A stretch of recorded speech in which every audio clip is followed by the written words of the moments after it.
Sir నమస్తే, welcome to my show sir. చెప్పండి sir, ఇది ఈ ఇంటర్వ్యూ మీ వ్యక్తిగతంగా అండ్ వృత్తిపరంగా ఏదైనా ఎటువంటి ప్రశ్నలైనా అడగొచ్చా, లేకపోతే నాకేమన్నా హద్దులు ఉన్నాయా?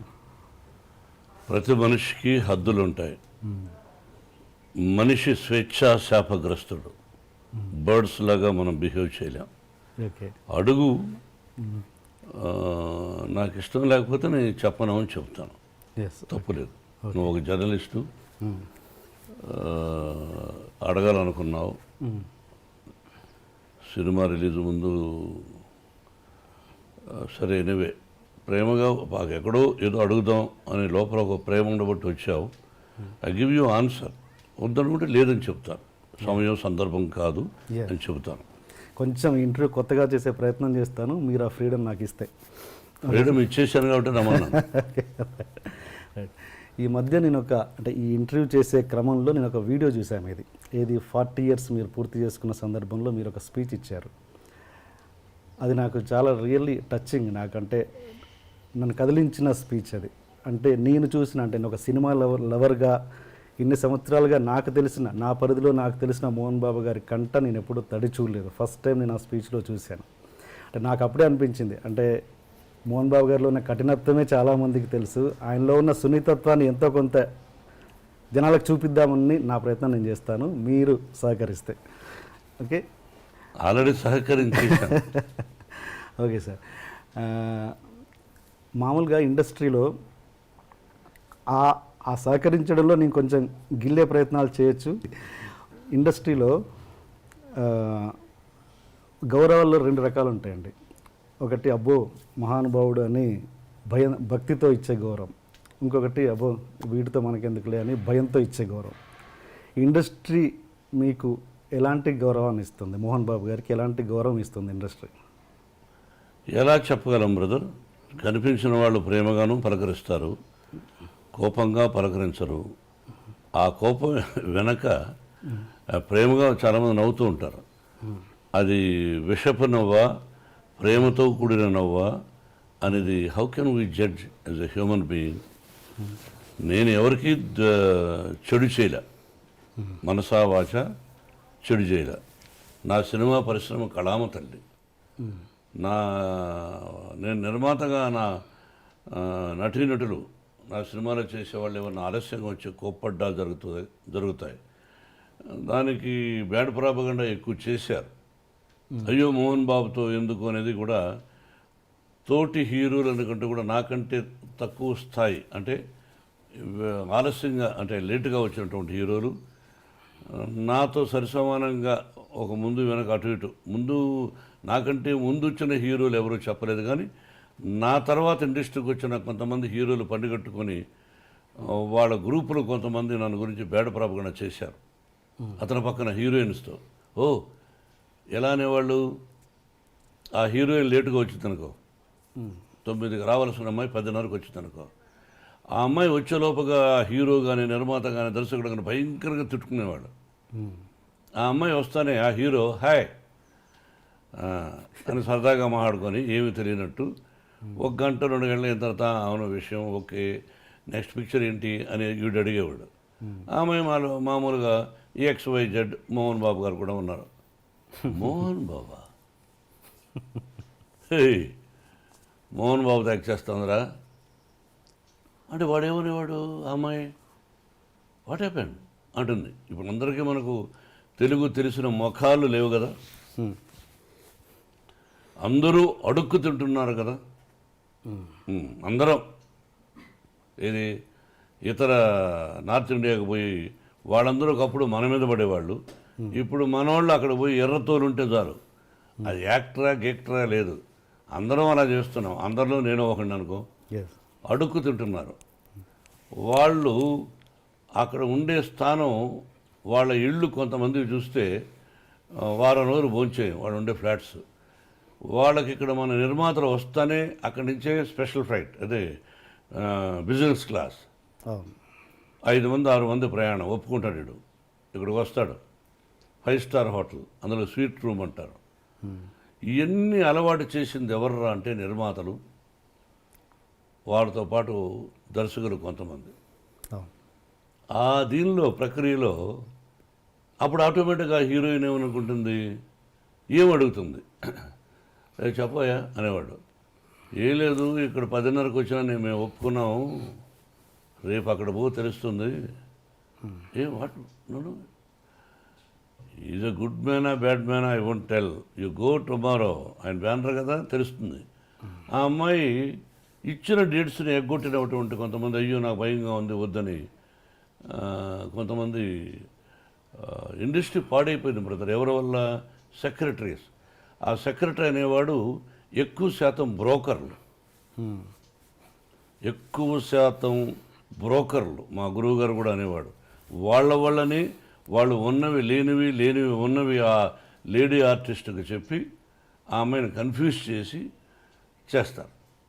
వాడిని కూడా పిలిపించి ఆఫీస్కు వాడికి ఎక్స్ట్రాగా డబ్బులు ఇచ్చే నిర్మాతలు ఉన్నారు. ఆ విధంగా పాడైపోయి అలా భయపెట్టేశారు హీరోయిన్ని. అలా ఇట్లా బేడపరపకుండా తీసుకొచ్చిన వాళ్ళు ఎవరో కాదు. మన ఇంట్లో దొంగతనం ఎవరు చేస్తారు? ఇంట్లో తెలిసిన వాళ్ళే. ఇప్పుడు నేను జలపల్లిలో ఉన్నాను, సిటీలో నుంచి ఒకరోజు దొంగతనం చేస్తాడా? మన ఇంట్లో ఉన్నవాడే ఇంట్లో దొంగను ఈశ్వరుడు పట్టలేడన్నట్టుగా ఇంట్లో ఉన్నవాడు ఏ వస్తువు ఎక్కడుంది, ఏ టైంలో అమ్మగారు ఉండరు, ఏ టైంలో అయ్యగారు ఉండరు, ఏ టైంలో పిల్లలు ఉండరు, ఏ వస్తువు ఎక్కడుంది తెలుసుకొని దొంగతనం చేస్తాడు. ఆ విధంగా చెడ్డ పేరు తీసుకొచ్చింది ఎవరో కాదు, మన వాళ్ళే కొంతమంది. అయినా అవి లెక్క చేయకుండా చేసినటువంటి మంచి హీరోయిన్లు ఉన్నారు, అద్భుతమైన హీరోయిన్లు. అదే. మీ సెక్రటరీస్ ఎలా ఉన్నారు? అలాంటి ప్రాబ్లం మీరు ఫేస్ చేశారా? నేను చేసిన తప్పు ఏంటంటే 42 సంవత్సరాలు 43 సంవత్సరాల నటుడుగా సెక్రటరీ పెట్టల. నేను beginning days 1975 first picture lime లైట్లోకి వస్తున్నాను, అన్ని విలన్గా కమెడియన్ క్యారెక్టర్ ఆర్టిస్టులుగా హీరోగా పెట్టల. అంటే అది నేను చేసిన తప్పు. అంటే మీ డేట్ చూసుకోవడం ఇవన్నీ అంతా నేనే. అదే చేయరాని తప్పు. పిల్లలకు చెప్తుంటాను, నాన్న ఎవరైనా పెట్టుకుంటారా. ఏమిటంటే మీరు డబ్బులు ఇవ్వాలనుకోండి నాకు నిర్మాతగా, సెక్రటరీ అయితే వాడు పోయి అడుగుతాడు మీ ఆఫీస్కు, మామాటం లేకుండా. ఏమన్నా డబ్బు ఇస్తేనే వస్తారండి ఆయన, లేదా రారండి, ఆయనకు ఇలా కావాలండి, ఆయనకు స్పెషల్ కారు కావాలండి, కడుక్కోవడానికి స్పెషల్ క్లాత్ కావాలండి, తాగడానికి ముఖం కడుక్కోవడానికి కూడా మినరల్ వాటర్ కావాలండి అని వీడు సెక్రటరీ చెప్తాడు. వాడు తిట్టుకొని ఇచ్చేవాడు. నేను డైరెక్ట్గా, ఏమండి నాకు కారు అక్కర్లేదు, నా కారు ఉంది, నాకు పెట్రోల్ అక్కర్లేదు, నేను సిగరెట్లు తాగను, అయినా సిగరెట్ ప్యాకెట్లు వద్దు, నా భోజనం దగ్గర అయితే నా భోజనం నేనే తెచ్చుకుంటాను అంటే వాళ్ళు మనుషులు పంపించారు ప్రొడక్షన్లో. ఎక్స్ట్రాగా ఒక కారు ఇవ్వండి. అది ఎప్పుడు నేను రాజ్యసభ సభ్యుడు అయిన తర్వాత అడిగాను ఆ ఎక్స్ట్రా కారు కూడా, లేకపోతే ఒకటే కారు. మేకప్ వాళ్ళు ఎవరో ఒకరు ఇద్దరు నా దగ్గర ఉంటారు, వెళ్ళేవాళ్ళం. లేకపోతే 2 కార్లు నేను ఎందుకు తీసుకెళ్ళాలి, ఒక కారు నేను పర్సనల్గా ఏదో ఉంటుంది, మేకప్ మ్యాన్ ఉండేవాడు. ఆ తర్వాత మిగతా వాళ్ళకి కాస్ట్యూమర్ అని వీళ్ళందరూ ఉంటూ ఉంటారు. వీళ్ళంతవరకు లోపలైతే నేనే మేకప్ వేసుకెళ్ళేవాడిని ఇంట్లో లోకల్గా. కొద్ది రోజులు స్టూడియోలో వేసుకున్నాం, తర్వాత ఇలాగా.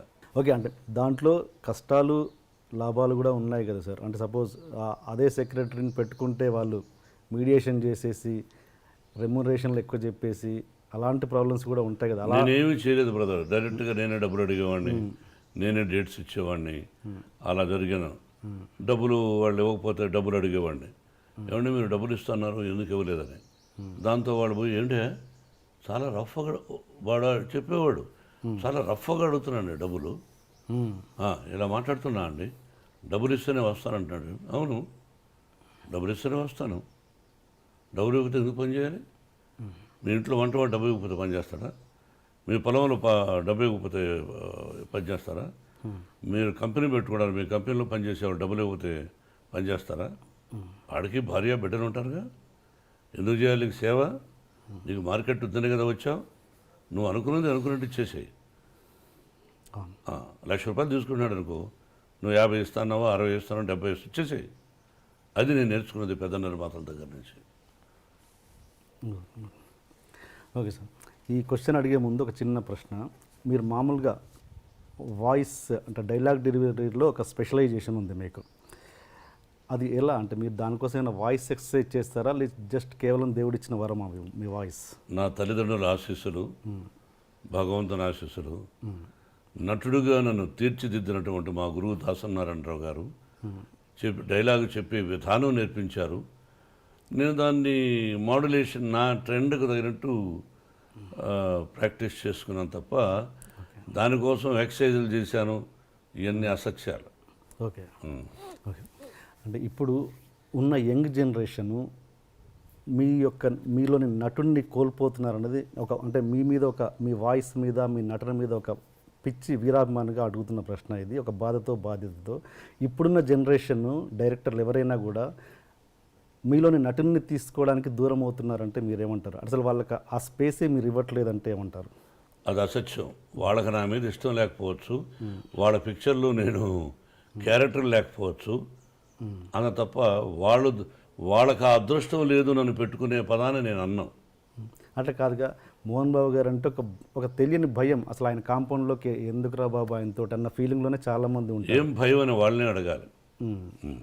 మీరు ఆ ప్రశ్న నన్ను వేసే ముందు మోహన్ బాబు గారు అంటే ఏమిటి భయం, నీకు 7 గంటల కంటే 6:30కు వస్తాడా రాడా, ఆయన ఒక సినిమాకు ఒక అమౌంట్ మాట్లాడుకున్న తర్వాత ఎక్కువ ఏమని అడిగాడా, మీకు తెలుసా? అది మీరు మొన్న వచ్చారు దర్శకులుగా. మేధావులు భారతదేశంలో దర్శకుడు అనే పదానికి అర్థం చెప్పిన వాళ్ళతో జాక్ చేశా. నువ్వు మొన్న వచ్చావు, మరి నీకేం తెలుసు? తెలియకుండా ఏమిటి భయం? ఓకే, ఏమిటి భయం? నీతో నువ్వు సెలెక్ట్ చేసుకున్న వాళ్ళ ఆ ఆర్టిస్ట్ అందరూ నువ్వు భయపడవా? చెప్పు. ఓకే అంటే ఓకే అంటే తెలియని ఒక భయం అయితే క్రియేట్ అయింది కదా, అది ఎందుకు క్రియేట్ అయింది అంటే నా సిన్సియారిటీని చూసి, నా డిసిప్లిన్ చూసి, నా పద్ధతులు చూసి కరెక్ట్గా వస్తాడు. రాజమౌళి యమదొంగ అద్భుతంగా తీశాడుగా, ప్రేమించాడుగా. పూరి జగన్నాథ్ యాక్ట్ చేశాను, ప్రేమించాడుగా. మరి వాళ్ళందరూ నన్ను ఎంత అద్భుతంగా చెప్పారు కూడా. దర్శకుడికి గౌరవం అంటే ఇదా, ఎంత ఉందా అన్నది రాజమౌళి చెప్పాడు, పూరి జగన్నాథ్ చెప్పాడు. మరి వాళ్ళు one of the top directors కదా ఈ రోజున. అవును. మరి ఓకే, అలాంటి అంటే ఆ టైప్ డైరెక్టర్ని పక్కన పెడితే ఇప్పుడు కొత్తగా జనరేషన్ ఒక సినిమాతో సక్సెస్ కొట్టిన వాళ్ళు కొత్త దర్శకుల గురించి మాట్లాడుతున్నాను నేను. వాళ్ళు అసలు మీ దాకా రావాలంటే కొంచెం భయపడుతున్నారండి. అంటే కొంచెం అద్భుతమైన అంటే మీరు ఫ్రెండ్లీ అట్మాస్ఫియర్ క్రియేట్ చేస్తే మీకోసం అద్భుతమైన క్యారెక్టర్. ఫ్రెండ్లీ అట్మాస్ఫియర్ అంటే ఏంటో మీరే చెప్పండి, పిలిచి మందు వాళ్ళ చెప్పండి. అంటే ఒక భయం పోగొట్టడం అనేది నేను అంటున్నాను. అంటే మీరు అన్నది ఏం చేయాలి మీరే చెప్పండి, సజెషన్ ఫాలో అవుతా. మన మిమ్మల్ని క్లబ్కి తీసుకెళ్ళమంటారా, బాంబే తీసుకెళ్ళమంటారా, ఢిల్లీ తీసుకెళ్ళమంటారా, నా ఇంటికి పిలిచి డైలీ విస్కీ నాకు తెలియదు సార్. అంటే మీరు తెలియనప్పుడు ఎలా వేస్తారు క్వశ్చన్? మీరంటే ఒక భయం అయితే ఉంది ఇండస్ట్రీ. క్వశ్చన్ ఎందుకు వేస్తారు మీరు? తెలియనప్పుడు ఎలా వేస్తారు? వాళ్ళనే అడగాలి. ఎవరైతే భయపడుతున్నారో ఎందుకు భయపడుతున్నారని మీరు అడగాలి. అడిగినప్పుడు he will give you answer. After that you come and ask me. Okay, అంటే నా బాధ ఏంటంటే సార్ మీకోసం అద్భుతమైన క్యారెక్టర్లు రాసేవాళ్ళు. నాకు అర్థమైంది మీ మనసులో. మీరు మంచి నటులు, బయట యాక్ట్ చేస్తే బాగుండు కదా అని. అది వాళ్ళు చెప్పాలి బ్రదర్, టు బి ఫ్రాంక్. ఇది నేను సీరియస్గా మాట్లాడేది కదా, సరదాగా మాట్లాడుకుంటున్నాం. You are not my enemy, I'm not your enemy. అది వాళ్ళని అడగాలి. తర్వాత నా టాలెంట్ వాళ్ళకి నచ్చచ్చు, నచ్చకపోవచ్చు అనుకోవచ్చుగా. టాలెంట్ విషయంలో నచ్చపోవడం అంటే ఏముండదు సార్, కేవలం అదొకటే. ఎక్కువ నాకు తెలిసినంత వరకు సిన్సియారిటీ బ్రదర్, అంతే. ఓకే, నాకు యాక్ట్ చేయడానికి అభ్యంతరం ఏముంది.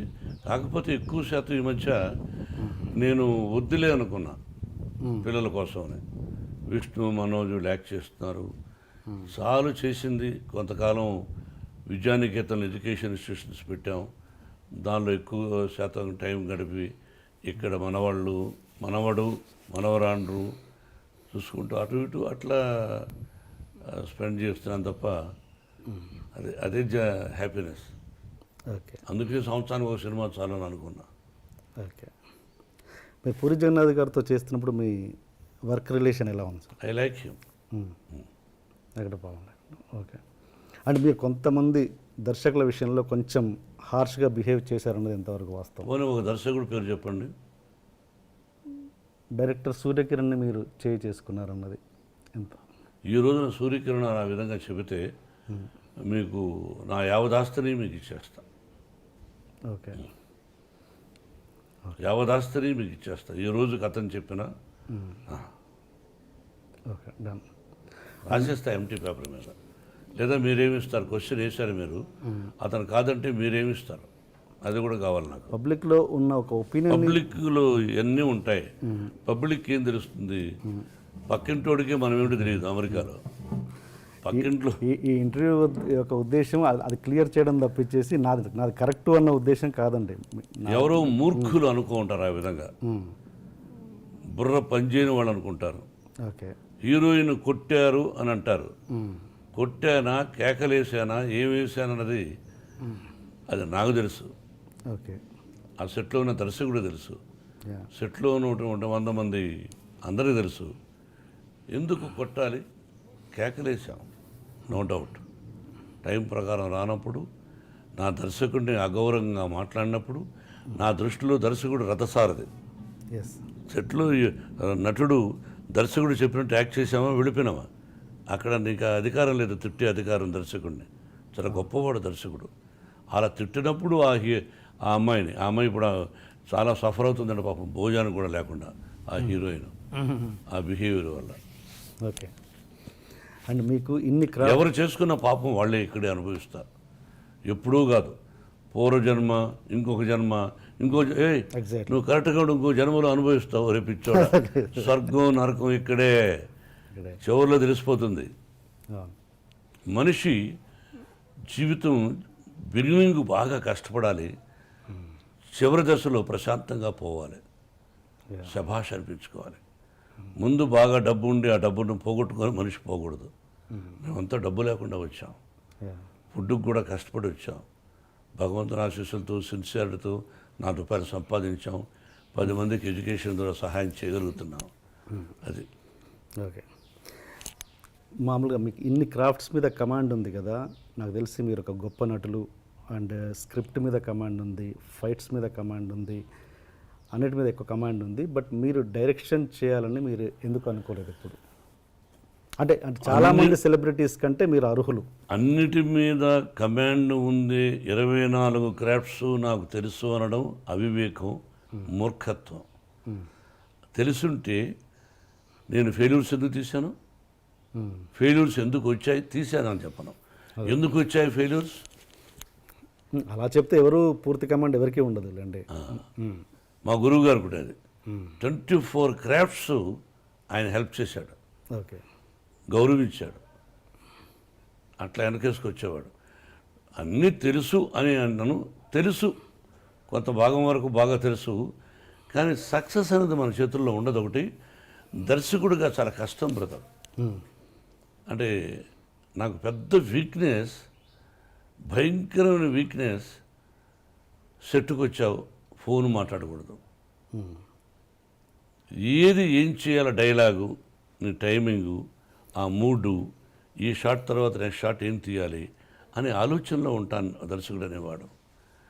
సెట్లో ప్యాక్ ఆడడం, ఆ కారణంలో ప్యాక్ ఆడుతూ ఉంటాడు. అది ఎవరు తప్పు అంటే దర్శకుడు తప్పు. ముడ్డి మీద తినాల. Sorry to that. సెట్లకి ఎందుకు వచ్చారా, పవిత్రమైన కళామ తల్లి. నువ్వు కంప్యూటర్ ఇప్పుడు ఉన్నాయి ఒక కంపెనీస్, ఇన్ఫోసిస్ అని రకరకాలుగా, నువ్వు పోయి ప్యాక్ ఆడతావు అక్కడ? రాజ్యసభలో ఆడతావా, అసెంబ్లీలో ఆడతావా, పార్లమెంట్ ఎక్కడ ఆడతావు అని చెప్పు. నీ ఇంట్లో ఒక 5 మంది పనులను పెట్టుకుంటావు, తాపీ మేస్త్రిలో ఇల్లు కట్టేదానికి. వాడు వచ్చి మార్నింగ్ రాకుండా ప్యాక్ ఆడతాను, ఒప్పుకుంటావా? ఒప్పుకున్నప్పుడు నువ్వు అసమర్థుడివి. అలాగే కొంతమంది అసమర్థులు. డిసిప్లిన్, తల్లిని గౌరవించాలి, కళామ తల్లి. అది మీ సెట్లో ఎప్పుడు ఇలాంటివి జరగవు. ఏది అంటే నేను ఏంటంటే సార్, మీ నా కాంపౌండ్ సెట్లో అవుట్డోర్లో ఒక సందర్భంలో ఆడితే కాలుతో వెళ్ళి టేబుల్ తంతె పైకి ఎగిరింది, టేబుల్ పక్కన వాళ్ళ మీద పడింది. ఇది 10 సంవత్సరాలకు ముందు, 20 సంవత్సరాలకు ముందు కూడా. ఓకే. ఆ తర్వాత నన్ను అడిగేవాడు, సార్ మాకు 1 గంట వరకు షూటింగ్ లేదట, అటు పోయి ఆడుకోవచ్చు సార్. ఓకే భయ్యా మీ ఇష్టం అనేవాడిని. కానీ సెట్లో మీ అసిస్టెంట్ని పెట్టండి, షాట్ రెడీ అయితే మీ అసిస్టెంట్కి మా అసిస్టెంట్ డైరెక్టర్ చెప్తాడు, వాడు నిన్ను వచ్చి పిలవాలి. మీకు అర్థమైందా? సెట్ లోపల అదే ఒక Ramoji film city, Annapurna studio, Rama ఫ్లోర్లో నేను అలౌ చేయను. ఓకే నా పద్ధతి అది. దీనివల్ల మోహన్ బాబు అంటే భయపడతారు, మోహన్ బాబు అంటే అయిష్టత చూపిస్తారు తప్ప నేను అతనికి కానీ అతని కుటుంబానికి కానీ ఏ చెడు చేయలేదు, చెయ్యబోను కూడా. That is not my character. నా కుటుంబాన్ని నేను చూసుకుంటే చాలు. పద్ధతిగా ఉండాలని కోరుకున్నప్పుడు చెడ్డవాడు అంటారు. ఇప్పుడు నా కొడుకులు విష్ణు కానీ మనోజ్ కానీ సినిమాలు యాక్ట్ చేస్తున్నారు, కావాలని బ్యాడ్ ప్రాపగంట ఇంటర్ఫియర్ అవుతారని. ఏంటి ఇంటర్ఫియర్? నీ కొడుకు బాగా చదువుతుండో లేదో అని చూసుకోవా? నీ కొడుకు బాగా ఉద్యోగం చేస్తున్నారో లేదో అని అడగవా? నీ భార్యను అడగవా? ఎగ్జాక్ట్లీ. మరి నా కొడుకు బాగా చేస్తున్నాడో లేదని అడగవా? 4 గోడల మధ్య అతను ఏం తీస్తున్నాడు నా నిర్మాత కథ చెప్పిన అన్న అంటాం. ఇక్కడ చాలామంది ఉన్నారు, అన్నీ ఇంటర్ఫియర్ అవుతారు, వాళ్ళ గురించి పట్టించుకోరు, నన్ను గురించి మాట్లాడతారు. ఎందుకు వచ్చిందంటే వచ్చింది అంతే. ఒక 5 ఏళ్ళు ఒకటిగా ఉండవు, నన్ను గురించి అలా వచ్చింది. ఎంతమంది దర్శకులు ఉన్నారు? మరి దాసనారాయణ గారు ఎందుకు అన్నింటిలో ఇంటర్ఫియర్ అవుతాడండి? ఆయన గురించి కూడా చెడు ఉంటారుగా మీరు. మరి ఆయన ఎవరికి ఇతరులకు చెడు చేయలేదు, అన్నింటిలో ఇంటర్ఫియర్ అయ్యి అన్ని బాధ్యతలు మనం నెత్తునేసుకున్నప్పుడు ఇప్పుడు మీకు ఇంకోరు గొడవ జరిగితే అదే చెప్పే ఈ పిక్చర్లో గాయత్రి పటేల్, అరే నీకు నాకు గొడవ జరిగితే మన ఇద్దరిలో ఎవడో ఒకడు పోవాలరా, నీ పక్కన మనుషులు నా పక్కన మనుషులు వాళ్ళ అమాయకులు చచ్చిపోతున్నారు, మన ఇద్దరేమో గొప్పవాడు అనిపించుకుంటున్నాం సొసైటీలో, ఎలా గొప్పవాడరా అనే దాని గురించి రామాయణ భారతాల గురించి కూడా చెప్పాను. యా ఇప్పుడు మీ కాంపౌండ్లో ఉన్న కమెడియన్స్ కొంతమంది ఆడుతున్నారు, మీరన్న పేకాట అన్నది కానీ ఎంటర్టైన్మెంట్ కానీ, వాళ్ళకు మీరు కలిసినప్పుడు మీ కాంపౌండ్లో కలిసినప్పుడు వాళ్ళకి ఏం చెప్పరా మీరు?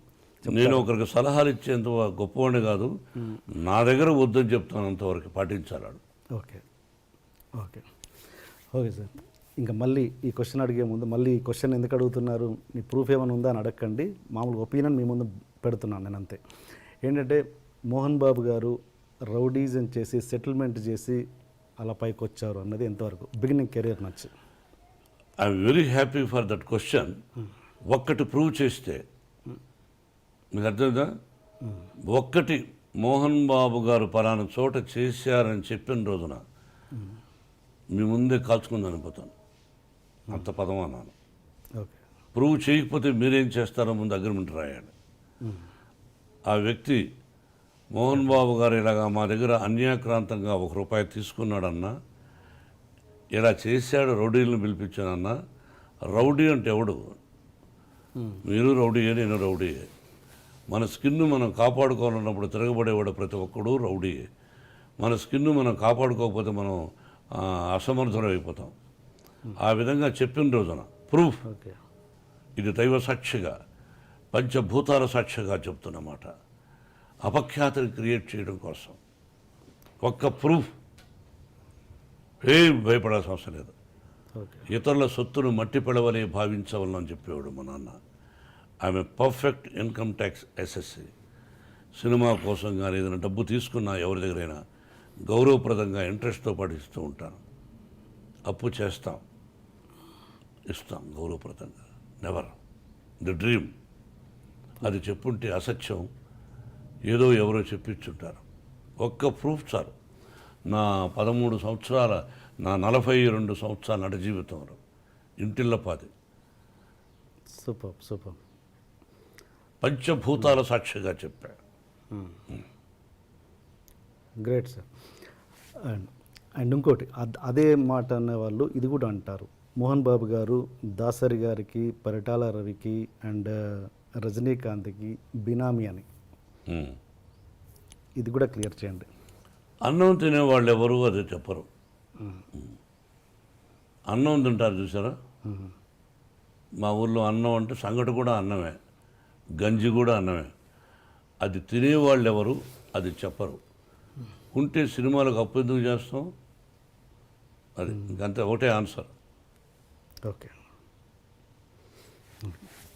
మామూలుగా ఇండస్ట్రీలో దాసరి గారికి, రాఘవేంద్రరావు గారికి ఎంతో కొంత అంటే వాళ్ళు ఎంత మాట్లాడుకున్నా కూడా ప్రొఫెషనల్ రైవలరీ అనేది ఉంటుంది. నాకు తెలిసినంత వరకు లేదు. లేదా అసలు ఇద్దరు ఒకరినొకరు బాగా ప్రేమించుకునేవాళ్ళు. ఛాలెంజ్ ఉండేది మన మనసులో, ఆయన మనసులో. రాఘవేంద్రరావు గారు ఒక హిట్ ఇస్తే అరే దానికంటే గొప్ప హిట్ ఇవ్వాలి మనం అనే తాపత్రయం ఆయన ఉండుండొచ్చు. ఓకే ఇద్దరూ మంచివాళ్ళు, ఒకరినొకరిని ప్రేమించుకుంటారు. ఓకే ఇద్దరూ నన్ను ప్రేమిస్తారు. ఓకే ఓకే దానికి క్వశ్చనే లేదు. మీరిద్దరు వాళ్ళతో క్లోజ్గా ఎలా ఉండగలిగారు అన్నది నా క్వశ్చన్. ఇద్దరు నా మంచితనం వాళ్ళకి ఇష్టపడ్డారు. అందుకే రాఘవేంద్రరావు గారు కూడా సొంత సినిమాలు పెట్టుకున్నాడు. ఆ సినిమా సూపర్ హిట్ అయింది అల్లరి మొగుడు. ఓకే ఆ కుటుంబంతోనే నాకు సన్నిహిత సంబంధాలు ఉన్నాయి. ఓకే సరదాగా ఘర్షణ పడతాం సరదా, అంతేగాని జీవితంలో అతను నాకు చెడు తలపెట్టడు, నేను అతను చెడు తలపెట్టను. ఓకే అండ్ మీరు పెద్దవంశీ గారితో ఒక సినిమా చేశారండి, డిటెక్టివ్ నారద అని. ఫ్లాప్. ఆ సినిమా చేస్తున్నప్పుడే వంశీ గారి చేస్తున్నప్పుడు కొద్ది సినిమా చేసిన తర్వాత ఆయన వర్క్ నచ్చో నచ్చో తర్వాత సినిమా కూడా చేస్తానని ఆయనతో మీరు మాట ఇచ్చిన మాట వాస్తవమా కాదా? సినిమా మళ్ళీ ఈ సినిమా అయిన తర్వాత నా సినిమా నువ్వు చేయాల్సి వస్తుంది, ఓన్ బ్యానర్లను డబ్బులు కూడా ఇచ్చారు. ఈ రోజుకు మీరు ఇల్లు అడిగినా చెప్తాడు. ఈ రోజుకి అతని మీద నాకు గౌరవం ఉంది. సినిమా ఫ్లాప్ అయినంత మాత్రం అసమర్థుడు కాదు, అతను సమర్థుడే. ఫ్లాప్ బట్ ఆ ఫ్లాప్ అవ్వడం వల్ల కంటిన్యూ చేయలేదు ఆ సినిమా. అంతగా ఎవరైనంత వ్యాపారమేగా. నేను హీరోగా పనికిరానప్పుడు నన్ను పెట్టుకోరుగా మీరు. వ్యాపారం అంతే. మరి మదన్ ఎలా తీసుకున్నారు గాయత్రికి? Wonderful question. మదర్ ఎవరో తెలియదు నాకు. డైమండ్ రతన్ బాబు అని రైటర్, అతను ముందు ఈ కథ నుంచి వర్క్ చేస్తున్నాం. ఇది వేరే భాషా చిత్రం, అంటే మన ఇండియన్ భాష కాదు. కొన్నప్పుడు ఎవరా ఇద్దరు ముగ్గురు పేర్లు చెప్తూ అతను అన్నాడు, సార్ మదన్ అనే ఒక అతను ఉన్నాడు, అతను ఇంతకుముందు రైటరు ఏదో ఒకటి రెండు తీశాడు కానీ సక్సెస్ అది పెద్దగా లేదు, మీకు ఇష్టమైతే తెలియపరుడు అన్నాడు. పిలిపించవయ్యా అన్న. పిలిపించాము. ఆ ఒరిజినల్ పిక్చర్ చూపించాం. సార్ ఇలా తీస్తే పనికిరాదు, దీన్ని తయారు చేయాలి సార్ అన్నాడు. 6 మాసాలు కూర్చున్నాం. అతనికి నాకు వేవ్ లెంగ్త్, అంటే వేవ్ లెంగ్త్ అని ఇంగ్లీష్లో అంటారు, తెలుగులో ఇద్దరికి అండర్స్టాండింగ్ బాగా కుదురుతుంది. నేను చెప్పిన దానికి అతను తాళం వేయడు, అతను చెప్పిన దానికి నేను తాళం వేయలేదు. అట్లా పోటీ పడి సెలెక్ట్ చేసాం, మంచిగా తీసిచ్చాడు. అండ్ మీరు అంటుంటారు ఆ సినిమాలు ఏం చేయలేదు, ఆ డైరెక్టర్ చేసిన సినిమాలు ఏం చూడలేదు అన్నారు. నాకు తెలిసి 2-3 ఇంటర్వ్యూలో మీరు చెప్పారు. అంటే ఎందుకలా? అంటే ఆయన చేసిన ఒక మంచి సినిమా అయినా ఓకే, గతంలో ఆయన ఏంటి అని తెలుసుకోవడం అనేది ఇంపార్టెంట్ కాదా? నిజమే. ఇది ఒకటి మాత్రం ఆశ్చర్యం, నాలో ఉన్న వీక్నెస్ అనుకోవచ్చు. అసలు ఎలా తీశాడు ఇంతకు ముందు సినిమా ఇతను అని చూడాలి. అవును, చూడాలి. అతనికి తెలుసు చూడాల. అంటే అది మీరు గొప్ప విషయం అనుకుంటారా? మూర్ఖత్వం అనుకుంటాను, ఒక మూఢ నమ్మకం అనుకుంటాను. నమ్మేశాను. అదే. సో ఎవరినైనా ఒక పర్సన్ మీకు దగ్గర వ్యక్తి ఎవరినైనా చెప్తే నమ్ముతారు మీరు? అన్నీ నమ్మను. అది నిజాలు ఏంటి నమ్ముతాను. అందులో ఒక మంచి టెక్నీషియన్ చెప్పాడు కాబట్టి నమ్మాను. Okay okay. ఆ తర్వాత బయట విచారించిన కూడా గుడ్ మ్యాన్ అని చెప్పారు. ఓకే నమ్మాను. అంటే నేను ఏదంటే సినిమా ఇండస్ట్రీలో ఒక వ్యక్తిగా మీరు సినిమా ఇండస్ట్రీలో ఏం జరుగుతుంది, ఏంటి మేకింగ్, అవన్నీ తెలుసుకోవాలన్నది మీకు సినిమా ఇండస్ట్రీగా తెలుసుకుంటూ ఉంటాను. ఓకే. బయట సినిమాలు కూడా చూస్తాను.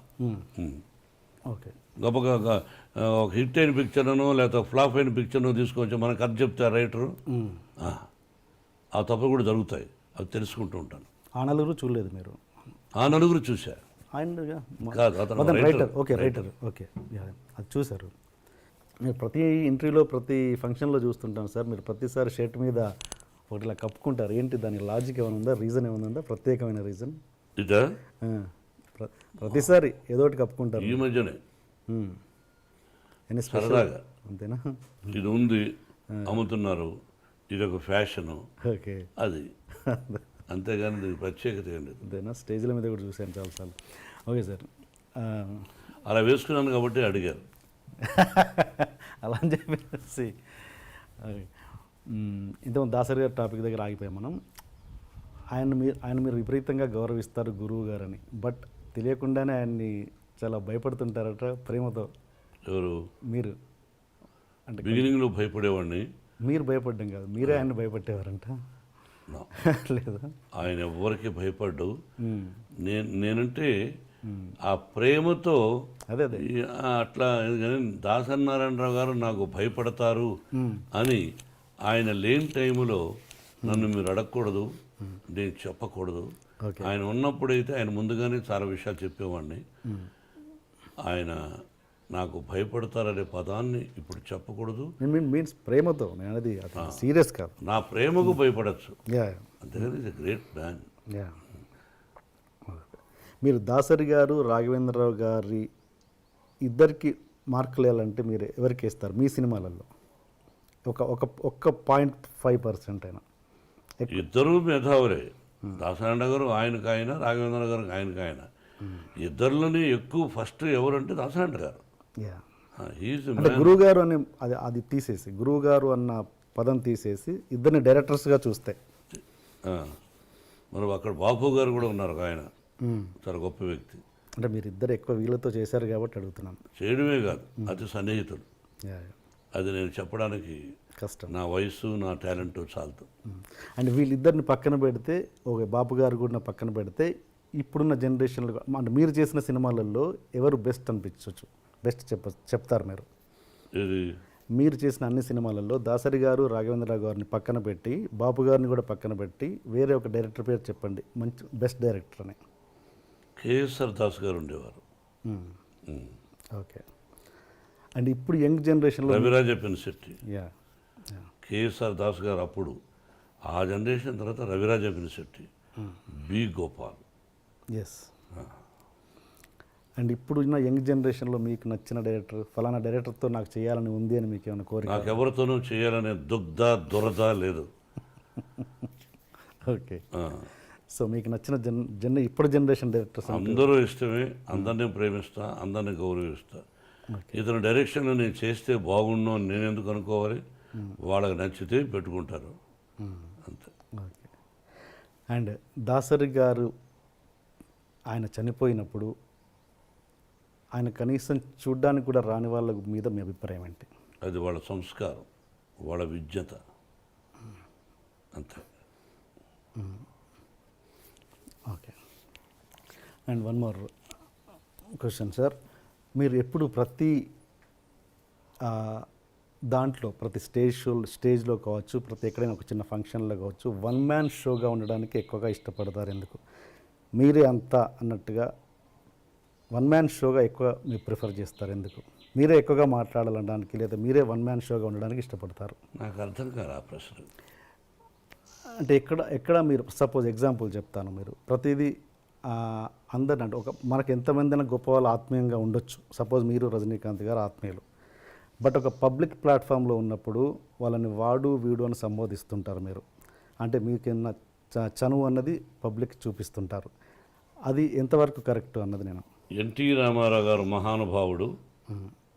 ఒక ఫంక్షన్లో నేను చంద్రబాబు అంటుండేవాడిని. నన్ను మోహన్ బాబు అన్నా అనేవాడు.